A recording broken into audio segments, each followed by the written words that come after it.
I'm the 5-Minute Professor, and today's lesson is on the SAT and the ACT. And if you are a student who is going to be taking the SAT or the ACT, you can scram. Now, seriously, this is a conversation between me, a parent, and your parents. So if you're here to get information about the SAT and the ACT, come back later, because there'll be information some other time. Today's lesson really is for the parents from a parent. Now, I have a long series of videos here at the 5-Minute Professor YouTube channel, but today I want to talk with you about a conversation I had earlier today. There are a lot of parents who are first-time parents who are going to be sending their kids to college in a little over a year. And those parents right now are trying to figure out what to do about the SAT and the ACT. And this video is a little bit of background information, things that you need to know about the SAT and the ACT. If your student is going to be going to college, they need to take the ACT or the SAT. That's what they need to take here in this country. You need to take a standardized test to get into these schools. And if it's a competitive school, they need to do well. So there's a lot of great products out there that you can use to prepare for the SAT and prepare for the ACT, but I'm not getting paid to advertise for any of those, so we're not going to talk about that. But let's just say you want to be ready. But here's what you want to be ready for.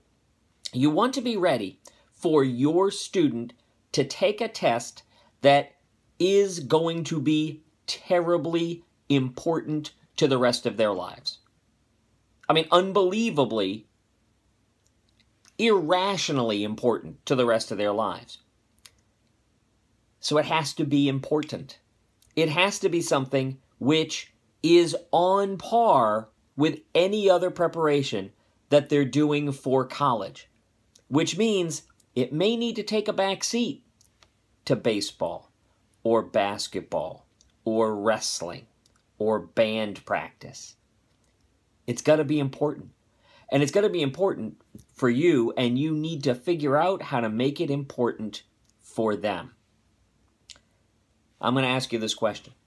How much money would it take me to offer you to let your 16-year-old decide what you could do with the rest of your life?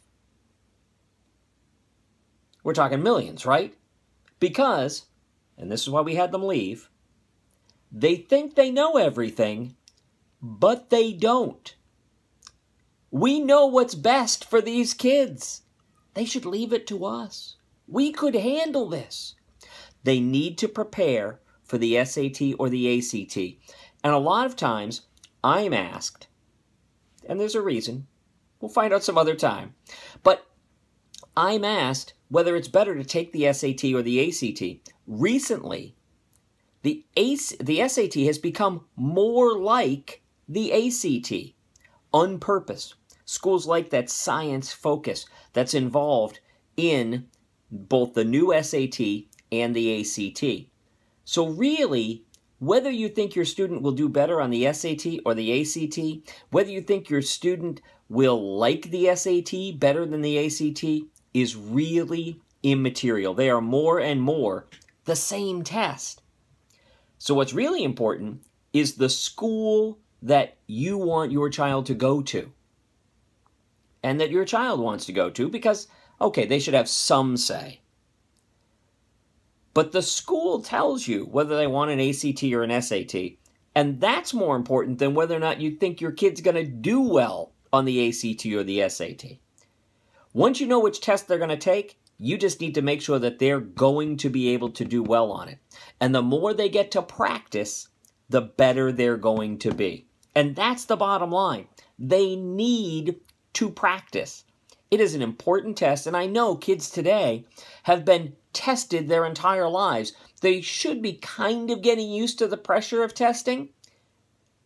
Hopefully they don't understand how important the SAT and the ACT are, because they're terribly important, and they need to understand that they need to get ready for it. They need to practice.